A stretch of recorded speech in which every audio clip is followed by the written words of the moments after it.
Bom dia, boa tarde, boa noite. Eu me chamo Ana Paula, para quem não me conhece. Seja muito bem-vindo ao canal Os Últimos Dias Antes do Fim. Hoje é dia 4 de julho de 2018. Amém, meus irmãos? Estamos aí caminhando, né? Tá difícil para mim, mas não tá impossível. Como eu disse, meus filhos estão de férias e tá calor aqui na Itália. E tá complicado. Ontem, graças a Deus, eu consegui levar eles a se esfogar um pouquinho na praia. E hoje, como todo mundo tá, né? Eles queimaram muito. Eu já consegui sistemar a situação de um modo mais equilibrado aqui. Eu tô agora na parte da manhã com esse horário. Não vou dizer que é livre, meus irmãos, porque horário livre é complicado, né? A gente é que faz o tempo livre, para ser sincero. Mas aí consegui estar aqui. Como tá calor e tá difícil, eu fico muito, eu me sinto muito eu não sei se é a pressão alta ou baixa, eu me sinto um pouco inchada de manhã, né? E até pegar no tranco leva tempo, tá difícil, não tá muito fácil não. E com isso eu tô passando um pouco de aperto esses dias para ler a palavra de Deus, não tenho conseguido ler todo dia fielmente como eu gosto. Passa 3 dias, 2 dias, aí eu consigo ler alguma coisa, ouvir alguma coisa. E tudo isso, meus irmãos, contribui também para a gente ficar com dificuldade, até para trazer vídeo aqui, trazer um bom estudo. Mas graças a Deus, o Espírito Santo ele está sempre me chacoalhando, né? Quando começo a esmorecer muito, ele me dá uma chacoalhada e fala: Ana, vamos lá, pega a Bíblia, vai ler a palavra.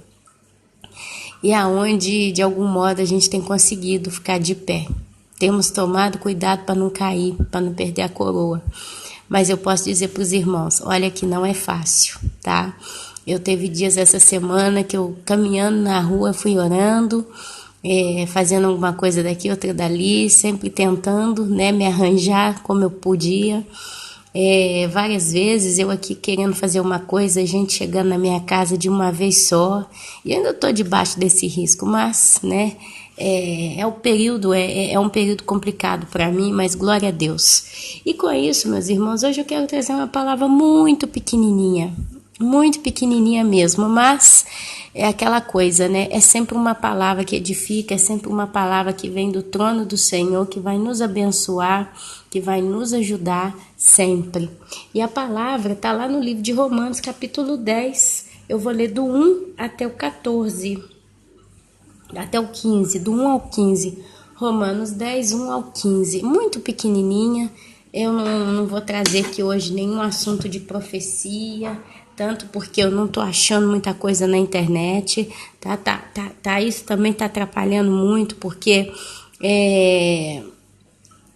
tá vindo sempre os mesmos vídeos, daqueles mesmos canais, que falam mais ou menos sempre as mesmas coisas, e, gente, tá virando uma área de garimpo, a gente conseguiu uma mensagem que edifica. Tá, às vezes vai escutar um pregador e eles falam uma coisa que a gente já ouviu e já tem uma certeza do que tá falando. Tá complicado, meus irmãos. Eu queria dizer para vocês, para ficarem firmes com a palavra de Deus, com a leitura das Escrituras, para ficarem firmes com as orações intercessórias, orações pessoais.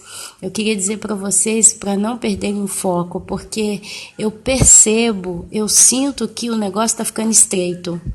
E só quem tiver perseverança mesmo é que vai segurar a onda. É aí onde eu entendo quando a palavra de Deus diz, né? Os que perseverarem até o fim serão salvos.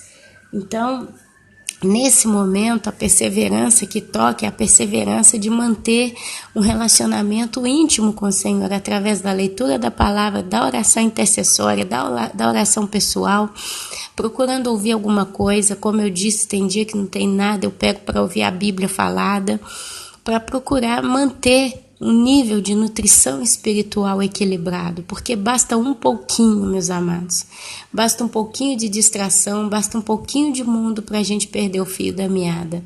Basta você sair de manhã com algum conhecido, basta você estar no meio de intrigas, não precisa ser você fazendo as intrigas, basta você estar no meio das conversas fiadas de muito, acusações que se levantam e coisas do gênero, para você já começar a dar uma baqueada.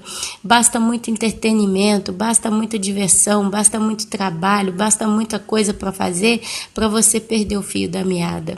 Então é muito complicado, mas sinceramente a palavra de Deus diz, né? Que o nosso amado Jesus Cristo declarou que de maneira nenhuma ele lançaria fora aqueles que o Pai tinha dado para ele. Então eu tomo posse dessa palavra também na minha vida e a gente vai caminhando pela fé. Então eu vou ler com vocês aqui Romanos 10, de 1 a 15, tá? E é um assunto que eu acho que vale a pena a gente prestar atenção nele, dar valor para ele e procurar praticar isso na nossa vida, que é o que eu estou fazendo aqui agora e eu creio que todos nós podemos fazer, amém? Mais uma vez, me perdoem qualquer ruído de fundo. Eu tô com meu menininho ali na sala assistindo vídeos no YouTube. Ele gosta de assistir vídeos criativos, aí tá lá assistindo. O outro tá lá pra dentro brincando também. E a gente tá tentando se arranjar esses dias todos dentro de casa, todo mundo junto, tá? Então me perdoem também qualquer ruído de fundo. Mas vamos ao que interessa. Vamos ler a palavra. Romanos, capítulo 10, do 1 ao 15 diz... Lembrando que quem falou Romanos foi o apóstolo Paulo, né? Ele foi lá e escreveu a epístola aos Romanos, a carta aos Romanos. Irmãos, a boa vontade do meu coração e a minha súplica a Deus a favor deles são para que sejam salvos. Primeira coisa, de quem que o apóstolo Paulo está falando? Basicamente aqui ele está batendo um papo sobre os judeus. Ele está falando alguma coisa aqui sobre o povo judeu, que o povo judeu rejeitou a Cristo, rejeitou o evangelho de Cristo, né? E por aí vai. Inclusive o título é Os Judeus Rejeitam a Justiça de Deus. A justiça de Deus, meus amados, é Jesus. E os judeus a rejeitaram. Então o apóstolo Paulo, batendo um papo aqui com os romanos, ele fala isso: irmãos, a boa vontade do meu coração e a minha súplica a Deus a favor deles, de quem? Dos judeus, é para que eles sejam salvos. Porque eles dão testemunho de que eles têm zelo por Deus. Paulo literalmente fala o seguinte: ele gostaria que os judeus fossem salvos e que o testemunho dele é que os judeus têm zelo por Deus, porém não com entendimento. Eu acredito que hoje nós temos isso também no nosso meio. Muita gente que tem zelo por Deus, mas não com entendimento.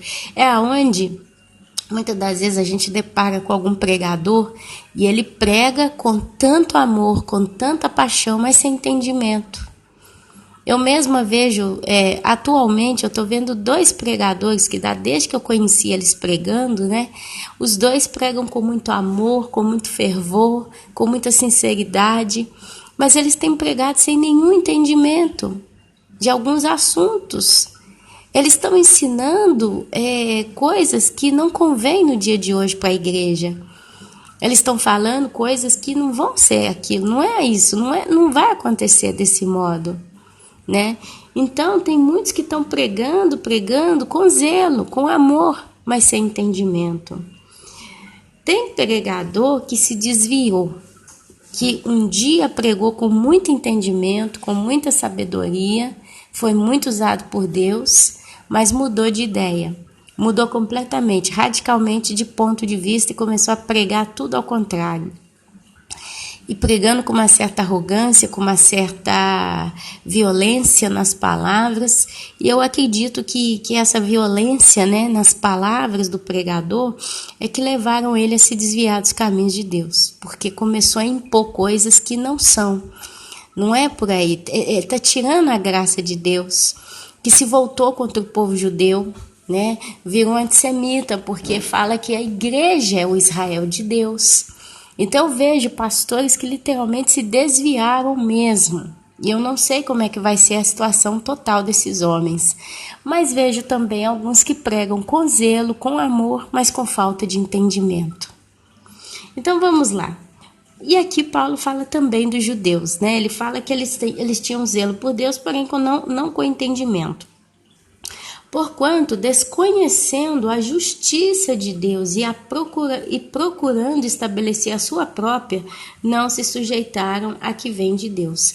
Meus irmãos, eu estou lendo e parando porque já vou comentando o texto, mas a gente tem visto que muitas pessoas hoje não acreditam na justiça de Deus. Tem gente que acha que Deus é um justiceiro. Qual que é a diferença em acreditar na justiça de Deus e ver a Deus como um justiceiro? O que basicamente é um justiceiro? Se a gente dá uma lembrada por alto, toda vez que a gente ouve falar do tal do justiceiro, são pessoas que executam a justiça de modo radical. O justiceiro, por exemplo, no Nordeste, seria aquele que vai matar o inimigo de alguma família. Então, alguém matou um filho meu, aí eu vou chamar o justiceiro para ir lá e vingar a morte da minha filha. E vai matar o filho do outro, do vizinho lá, do meu inimigo, né? Então, eu acredito que entre a justiça de Deus e ver a Deus como um Deus justiceiro, tem uma ponte quilométrica de distância, de diferença. E muitos da igreja estão vendo a Deus como justiceiro. E qual é a frase que eles alegam que me levam a entender que eles veem a Deus como justiceiro? Ora, se os apóstolos morreram martirizados, o que tem, o que somos nós de melhor para também não passarmos pelas perseguições e pelo martírio? Por que a gente teria que ser salvo sem sofrer um arranhão? E aí eles vão levando por esse lado, aí, por esses argumentos. E nessa história eles têm trago a Deus como um Deus justiceiro, sabe? Deus ele é amor, e Deus ele no seu amor, ele vai consumir o mundo, mas nós não vamos passar lisos no meio de tudo isso. As coisas vão ficar pesadas e nós vamos ter que ter coragem para enfrentar os dias maus que vêm por aí. E por aí vai. Mas a justiça de Deus fala que Deus ele, não reservou o seu povo, aqueles que confiam nele, para o dia da ira. Então aqui, se eu for entrar nesse assunto, eu vou começar a falar aqui de arrebatamento, eu vou estar falando aqui de pré-tribulacionismo ou de pós-tribulacionismo. E eu acredito que não é o caso aqui agora de eu falar sobre isso, tanto porque a gente já falou tanto, e longe de mim querer caçar briga com os pós-tribulacionistas que ainda escutam o canal. Mas olha só, voltando ao assunto aqui. Porque o fim da lei é Cristo. O fim da lei é Cristo. Para a justiça de todo aquele que crê, viverá por ela. Pela lei que a justiça é Cristo. O fim da lei é Cristo. Mas a justiça decorrente da fé, assim diz: não perguntes em teu coração, quem subirá ao céu? Quem? Isto é, para trazer do alto a Cristo. Ou, quem descerá ao abismo? Isto é, para levantar Cristo dentre os mortos. Porém, que se diz? A palavra está perto de ti, na sua boca e no teu coração. Isto é, a palavra da fé que pregamos. Então, o que ele quer dizer? Se com a tua boca, meu irmão, você confessar Jesus como Senhor e com teu coração creres que Deus o ressuscitou dentre os mortos, quer dizer, quem traz a Cristo na terra ou quem o tirou do abismo foi Deus. Se você crer e confessar Jesus como seu Senhor e no teu coração acreditar que Deus então é que fez toda essa obra, será salvo. Porque com o coração se crê para a justiça e com a boca se confessa a respeito da salvação. Deus vê, meus amados, a sinceridade no coração do homem, seja a sinceridade ou de sua fé, ou seja a sua descrença. Deus, ele sonda os nossos corações, ele conhece o que está dentro. Porquanto a Escritura diz: todo aquele que nele crê não será confundido. Mas é crer de todo o seu coração. Eu, Ana Paula, creio num Cristo que diz que vai buscar a sua noiva que vai guardar a sua noiva, que vai levá-la para as bodas. E eu creio nisso de todo o meu coração. Eu particularmente acredito que não tenho sido confundida. Por isso não há distinção entre Porquanto a Escritura diz, todo aquele que nele crê não será confundido, pois não há distinção entre judeu e grego, uma vez que o mesmo é o Senhor de todos, rico para com todos os que o invocam. Porque todo aquele que invocar o nome do Senhor será salvo. Ana Paula, o que é invocar? Se a gente vai buscar no dicionário o significado da palavra invocar, é o seguinte: chamar em seu auxílio com uma prece, uma súplica, invocar a Deus, suplicar a proteção, de implorar. Os alunos invocam ajuda, imploram ajuda, citar em seu favor, invocar o testemunho de alguém. Eu vou ver aqui os sinônimos da palavra invocar: chamar, rogar, suplicar, chega a ser até irritar, evocar, conjurar, implorar. Ana, por que invocar significa também irritar? É onde eu me lembro daquela parábola lá da viúva, que ficava todo dia na porta do juiz pedindo ajuda, pedindo auxílio. Até que aquele juiz um dia falou: bom, eu vou resolver a causa dessa viúva, senão ela não vai me deixar em paz. Quer dizer, ela invocou o juiz, ela irritou o juiz, ela implorou para que o juiz julgasse a sua causa. Então, meus amados, a palavra de Deus diz que quem invocar o nome do Senhor, quer dizer, quem implorar, quem clamar, quem chamar, quem pedir pelo nome dele, será salvo. Aleluia!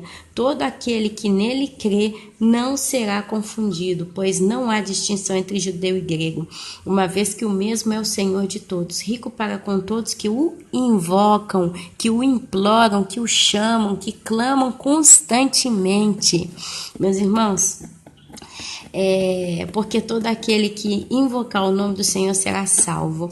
Olha só, às vezes nós invocamos o nome do Senhor para um ente querido. Eu tenho mais de 20 anos que eu invoco o nome do Senhor para a salvação da minha mãe. Eu estou casada com meu esposo, estou com ele já, são 12 anos que a gente está junto. E desde que o dia que eu conheci o meu esposo, ele não cristão, eu tenho invocado o nome do Senhor para a salvação do meu esposo. Eu tenho invocado o nome do Senhor para a salvação de minha sogra, de minhas cunhadas. Tem tantas pessoas que eu já clamei a Deus para que os salvassem. Não é um, não é dois, não é três. É muita gente, meus irmãos. E eu acredito que Deus, na sua fidelidade, Ele vai arrumar um jeitinho de salvar esse povo. Pode ser que muitos deles vão passar pelo largar da ira de Deus, vão ser pisados como uvas. Mas Deus conhece o coração de cada um e somente Ele sabe como vai tratar com cada um. Mas isso não me tira a vontade, a necessidade de invocar e clamar e irritar e pedir a Deus constantemente a salvação dessas pessoas. Quem sabe, meus irmãos, nós intercedendo pelo próximo, Deus, Ele vai ouvir a nossa oração e vai salvá-los. Eu já invoquei o nome do Senhor para a minha própria salvação. Eu já pedi a Deus que me salvasse, que fosse Senhor e Salvador da minha vida. Já clamei pela misericórdia de Deus e Ele ouviu a minha prece, ouviu o meu clamor. Mas agora que eu estou salva, eu peço a Ele pelo próximo, porque tem muita gente precisando da salvação. Mas aqui continua o apóstolo Paulo no versículo 14 de Romanos 10. Como, porém, invocarão aquele em quem não creram? Os judeus, eles não creram em Jesus. Como que eles iriam invocar aquele que eles não creram? Como que seu pai, sua mãe, seu irmão, seu filho vai invocar a Jesus Cristo se eles não creem em Jesus Cristo? Não, Ana Paula, você não está entendendo. A minha mãe até acredita nele. Mas, você está entendendo, Ana Paula? Ela pede. Olha só. Se você está passando por um problema financeiro na sua vida, você tem que pagar alguma coisa, você tem que fazer algo muito grande financeiramente falando. E ali você então sabe que se você for num banco tal, né, às vezes é um banco que você tem conta, e chegar naquele banco ali e pedir um empréstimo, pelo seu crédito, pela sua credibilidade mesmo, a sua seriedade, os anos que você tem conta naquele banco, né? Então você sabe que o banco ele reconhece você como um cliente 5 estrelas. Você então acredita que basta você chegar naquele banco, pedir o empréstimo, o banco vai te dar o empréstimo. Talvez você tenha um emprego federal, um emprego público, você tem alguma coisa que garante que aquele banco só de bater o olho na sua ficha sabe, essa pessoa ela tem estabilidade, ela é jovem, ela não tem probabilidade nenhuma de ser mandada embora tão cedo porque ela é funcionária pública federal de algum lugar, concursada, né? Ou então tem uma empresa e a empresa dela já está caminhando aí há 30 anos e nunca que eles tiveram um problema, né? São tantos detalhes que o banco olha. Então você sabe que você tem a costa, né? O ombro coberto por uma garantia. Então você sabe, basta eu ir no banco quando eu quiser, levar alguns papéis e pedir um empréstimo que eles vão me fazer. Se você tem essa convicção, se você tem essa certeza, você vai pedir dinheiro emprestado para outra pessoa? Você vai se preparar para ter que ir em outros bancos e buscar a solução de outras partes? Ou você simplesmente vai estar tranquilo e descansado e vai lá no banco e basta? Meus irmãos, a credibilidade, ela faz a diferença. A banca, né, o banco, ele tem credibilidade em mim, então fatalmente eu vou conseguir o empréstimo, eu não vou ter problema em ter o meu empréstimo. E eu que preciso do empréstimo sei que basta ir nesse banco e eu não preciso pedir dinheiro para mais ninguém que eu vou ter a solução do meu problema. Agora falando de Cristo, às vezes a sua mãe, ela acredita em Jesus e ela fala, eu acredito demais, é o caso da minha, né? Eu acredito em Jesus, ele é tudo para mim, se não fosse Jesus eu não teria força, eu rezo para vocês e tá daqui, tá dali. Só que ela reza para Jesus, ela reza para Nossa Senhora, ela reza não sei para mais quem. É onde eu faço a pergunta, será que você crê realmente em Jesus de todo o teu coração? Porque o todo o teu coração inclui o todo o teu coração, quer dizer, se eu acredito em Cristo, eu não peço para mais ninguém, eu não preciso orar, eu não preciso clamar para mais nada. Se eu tenho certeza que aquele banco vai me dar um empréstimo, eu creio de todo o meu coração, eu não preciso ir no sogro pedir dinheiro, eu não preciso ir pedir dinheiro para o cunhado, basta eu ir no banco. Então o negócio não está no crer em Jesus somente, mas é crer de todo o teu coração. Então, se não tem quem crê em Jesus de todo o coração, como que eles vão alcançar a salvação? Como que eles vão alcançar a porta aberta no céu? Se você conhece alguém que diz que acredita em Jesus, mas acredita em Maria, acredita em algum guia espiritual, acredita numa religião secundária, secular, paralela, qual que é esse crer de todo o seu coração? Quantas pessoas estão vivendo inseguras na vida cristã porque elas não conseguem crer verdadeiramente em Cristo de todo o seu coração? Às vezes elas não têm um ídolo secundário, elas não têm uma religião secundária, elas não têm uma crença secundária, mas elas não têm, meus irmãos, a prática da leitura da palavra constante, e aí acaba perecendo por falta de conhecimento. Eu conheço, infelizmente, pessoas inseguras na fé. Hoje elas acreditam numa doutrina, amanhã elas escutam um outro pregador, passam a acreditar na doutrina do outro pregador, e aí elas vão vivendo de pregador daqui, pregador dali, e elas mostram tudo como se fosse uma coisa convincente. Isso não é crer no Senhor Jesus de todo o coração. Porque crer em Jesus de todo o coração, meus irmãos, vai muito além do que simplesmente viver de vento. Hoje eu estou aqui, amanhã eu estou acolá. A maior prova que uma pessoa crê em Jesus de todo o coração, a maior prova é a estabilidade. A estabilidade é a prova de que está tudo bem. Sabe, a pessoa ela tá em paz, ela tá tranquila, e ela não é, hoje ela fala uma coisa, amanhã ela fala outra. Hoje ela discute um assunto, amanhã ela discute um outro assunto. Hoje ela conheceu um pastor que prega tal coisa, amanhã ela conheceu um outro que prega outra coisa, e tudo para ela é bom. E ela ainda tem capacidade de virar e dizer, retém o que é bom. Mas se você hoje escuta um que fala de água, amanhã o outro que fala de fogo, hoje um que fala de frio, amanhã um que fala do calor, hoje um que fala de preto, amanhã o outro que fala do branco, sobre o mesmo tema, qual é a tua estabilidade em Cristo? Meus amados, se uma pessoa está para casar, aí o noivo vira para a noiva e fala assim, olha, eu vou ter que fazer uma viagem, eu vou viajar, eu vou juntar dinheiro e eu vou voltar, nós vamos construir a nossa casa, você me espera. Isso aconteceu com a minha irmã de sangue. O atual marido dela foi para a França e ele na época falou com ela, eu vou para a França, eu vou trabalhar lá um tempo, eu vou juntar dinheiro, eu vou voltar e nós vamos viver, vamos casar e vamos arrumar a nossa vida.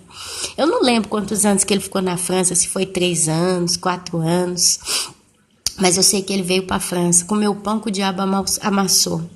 Ele e minha irmã falavam-se pelo telefone meia lágrimas, ainda não existia o WhatsApp naquela época, então era tudo interurbano. Mas a minha irmã acreditou na palavra dele e ela esperou por ele, em meio a lágrimas e muito sofrimento, mas ela esperou por ele. E ele voltou e eles se casaram e hoje eles estão casados. Se a minha irmã não acreditasse na palavra dele de todo o coração, ela iria andar olhando para outros lados, quem sabe eu encontro alguém melhor. Aí se o meu namorado lá na França conhece uma francesa, gosta dela lá, o que eu sei? Eu não vou acreditar. Não, hoje eu acredito, amanhã eu não acredito. Quer dizer, instabilidade. Talvez hoje eles não estariam casados. Então, meus amados, nós temos um noivo que não é um ser humano, que é instável, que a gente pode dizer maldito o homem que confia no homem. Mas o nosso noivo é Cristo. E ele prometeu, ele chegou ao ponto de dizer, o céu e a terra vai passar, mas as minhas palavras não passarão. Sejam essas palavras de bênção ou palavras da ira. Tudo que falou-se na palavra vai se cumprir e tem se cumprido e se cumprirá na nossa vida. Então, crê em Cristo de todo o coração. Essa é a chave para a nossa salvação. Essa é a chave para a igreja. A igreja verdadeira, ela realmente depende, crê em Cristo de todo o coração.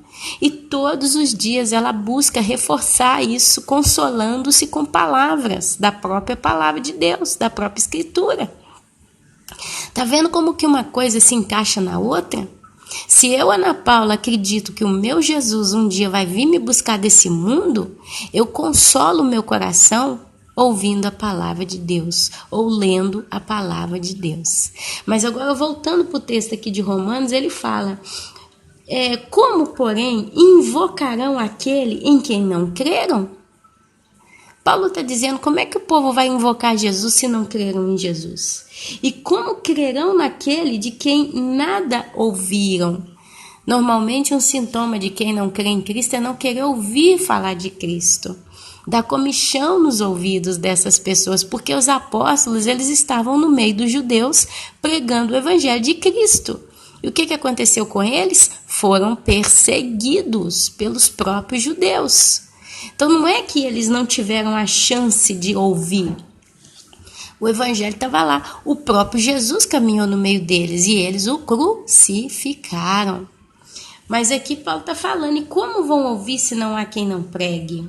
Aqui ele expande a coisa, né? Como, porém, invocarão aquele em que não creram? E como crerão naquele que nada ouviram? E como ouvirão se não há quem pregue? E como pregarão se não foram enviados? E como está escrito, quão formosos são os pés dos que anunciam as boas novas. Sabe, eu vejo muitos irmãos com parentes perdidos, incluindo eu na lista. Dizem que santo de casa não faz milagre. É onde uma das minhas orações intercessórias é pedir a Deus que coloque alguém de fora no caminho, por exemplo, da minha mãe, para pregar para ela. Para colocar alguém no caminho de uma tia específica para pregar para ela. Sabe? Às vezes a credibilidade vai vir de alguém estranho. Já que eu não faço diferença, o que eu falo, eu deixo de falar, não muda na cabeça deles. Tentar falar de Jesus para eles é um drama. É onde eles começam, lá vem você com esse assunto de Jesus de novo. E eles estão com comichão no ouvido, estão com o saco cheio, eles não querem ouvir. Mas sabe, isso não me impede, meus irmãos, de continuar pregando o evangelho. Eu, Ana Paula, eu sei que se eu tentar falar com a minha mãe, ela não vai querer me ouvir. Ou então ela concorda com tudo e ela nem escuta o que eu falo. Eu sei que se eu for falar de Jesus pro meu esposo, ele não vai querer me ouvir. Ele vai dizer que está cansado, ele vai dizer que está querendo relaxar a cabeça, ele vai dizer que a vida não é só ficar orando, falando de Jesus, ele vai falar milhões de argumentos, eu sei. Mas isso não me impede, então, de pregar o evangelho para alguém fora do meu círculo familiar. Porque na minha casa eu sou desacreditada. Mas eu sei que aqui no YouTube tem muita gente que tem vindo para Jesus através das palavras que estão saindo desse canal, as quais estão saindo da minha boca. Agora imagina se todos nós, sem exceção, toda a igreja na terra, em massa, em peso, pensasse assim. Ora, já que minha mãe não me escuta falar de Jesus, já que meu pai não quer saber, eu vou pregar a si mesmo. Quem sabe alguém lá fora vai esperar e vai escutar. E sabe, meus amados, esse alguém que escuta a mensagem de Cristo lá fora é sempre o filho de alguém, ou a mãe de alguém, ou parente de alguém que fala também, mas eles não acreditam. Vocês estão entendendo o que eu quero dizer? Se todos nós, meus amados, anunciarmos o evangelho, se todos nós, de um modo ou de outro, julgar, a semente, aonde é que nós formos, como nós pudermos, alguém vai escutar, meus irmãos. Já pensou se você que está aí ouvindo, eu falando aqui, você mora em Belo Horizonte, e você talvez frequenta o mesmo grupo de artesanato que minha mãe participa, e ali você se achega a minha mãe, faz amizade com ela e consegue pregar o evangelho para ela, porque você é uma desconhecida, então ela, por respeito, ela vai te escutar, e ali, brincando, a palavra vai entrar no coração dela e ela vai se arrepender e ser salva. Tá dando para entender, meus irmãos, como é que a palavra de Deus ela é gloriosa, ela é perfeita, ela é bonita, ela é genuína, ela é única? Sabe, Cristo deixa isso para nós. Ele é o fim da lei. Então, eu guardar o dia de sábado, ou eu não comer carne de porco, ou eu não sei, vários costumes aí da lei.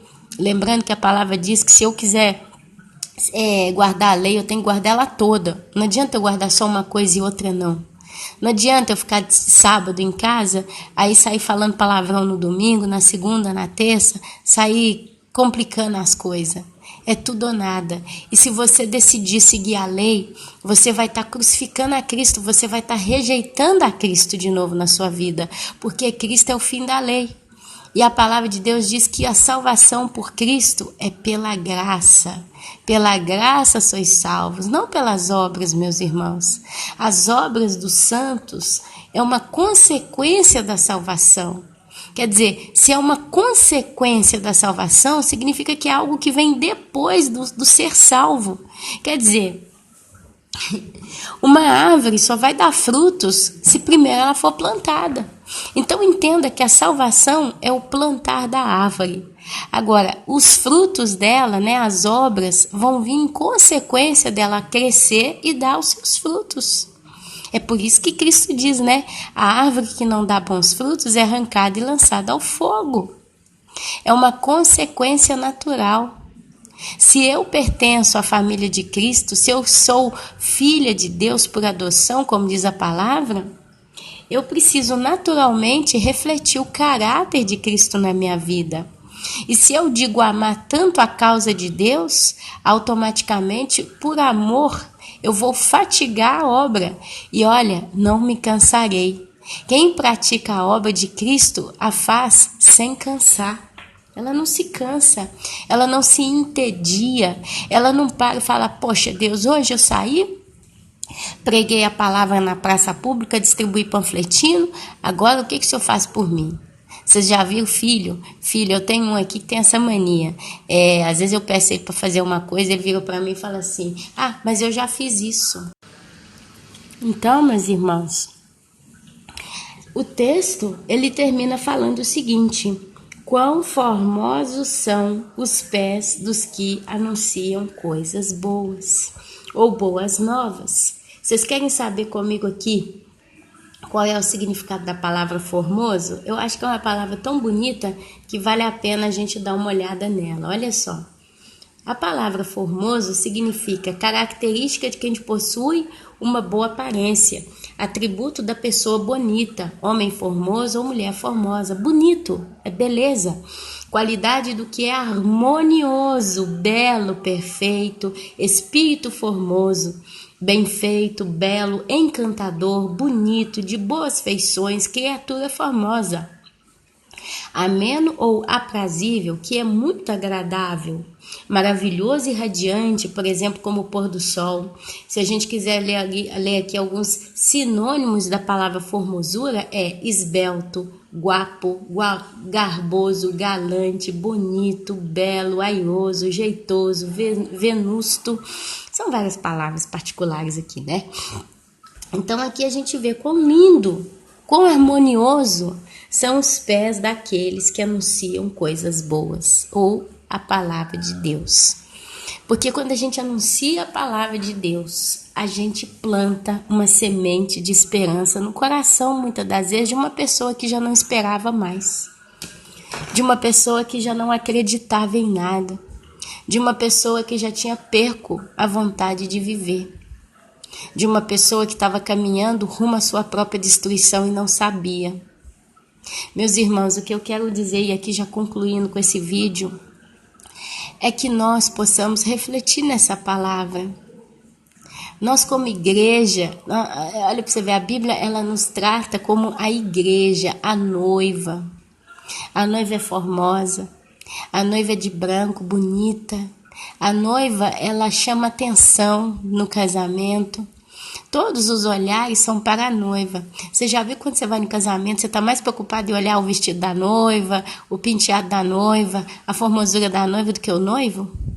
O noivo, ele não é tão chamativo quanto a noiva. A noiva é a expressão de formosura aqui na terra. O nosso amado noivo está no céu e ele é glorioso. Mas nós estamos aqui nesse ambiente atualmente. E nós temos que ser o brilho de Cristo nessa terra. Então, meus queridos, nesse momento de despedida do mundo, porque eu acredito que realmente nós estamos nos tempos da despedida, eu não tenho ideia, meus irmãos, o que falta acontecer para o arrebatamento. Eu não tenho ideia, eu não vejo, até então, até esse momento, eu não vejo nenhuma escritura falando o que falta acontecer para o arrebatamento, porque tudo já está acontecendo. As dores de parto já estão acontecendo, meus amados. Os princípios das dores já estão acontecendo. Um irmão muito querido meu, o irmão Carlos, ele vai ouvir esse vídeo, esse áudio, e ele conversou um negócio comigo outro dia que eu não tinha parado para pensar. Ele falou, Ana Paula, eu estava vendo, né, você vê ali o Trump querendo fazer o pacto de paz, o acordo de paz com Israel através do genro dele, o Kesher, né, Jared Kesher. Você vê vários presidentes, várias pessoas voltando-se para Israel. Você vê essa bagunça no Brasil. Você vê os líderes do mundo, os políticos, os reis e os presidentes, eles estão todos agitadíssimos. Você não vê esse povo quieto, eles estão indo de um lado para o outro. Eles tentam de um modo, tentam do outro, complicar a vida da população de um lugar ou de outro. É governo caindo de um lado, é governo reaparecendo do outro. Aí você vê, ainda falei com ele, você lembra, essa semana, no dia que a gente estava conversando, Eu falei com ele, o príncipe Williams, lá da Inglaterra, também foi visitar Israel. E saiu no jornal que foi uma visita muito especial, muito rara, porque a corte inglesa, normalmente, ela não pisa assim, né? Não sai andando assim em outros lugares. E assim, para Israel foi uma coisa única no seu gênero. Gênero. Aí você vê Emmanuel Macron falando, eu vou trazer o acordo de paz entre Israel e Palestina, o presidente da França. E gira daqui, gira dali. Aí nós concluímos e o irmão vira para mim e fala o seguinte, Ana, vendo esse burburinho, vendo essa agitação, essas águas, a sensação que eu tenho é como se eles estivessem amarrados com algemas, com cadeias, né, com coleiras, como um leão, querendo vir com tudo no mundo, como se eles estivessem furiosamente ansiosos para abocanhar a presa, a vítima. Mas é como se Deus estivesse falando para eles ainda, calma, ainda não está na hora não, e está segurando eles com amarras de ferro. Você já viu esses cachorros bravos? Quando você vai na casa de uma pessoa, o cachorro vem para avançar no você e a coleira segura ele e ele não vem? A pessoa fala, não precisa ter medo não, o cachorro está preso. Eles falam isso, né? Não precisa ter medo não, o cachorro está preso. É claro que a gente tem medo, né? E é muito medo.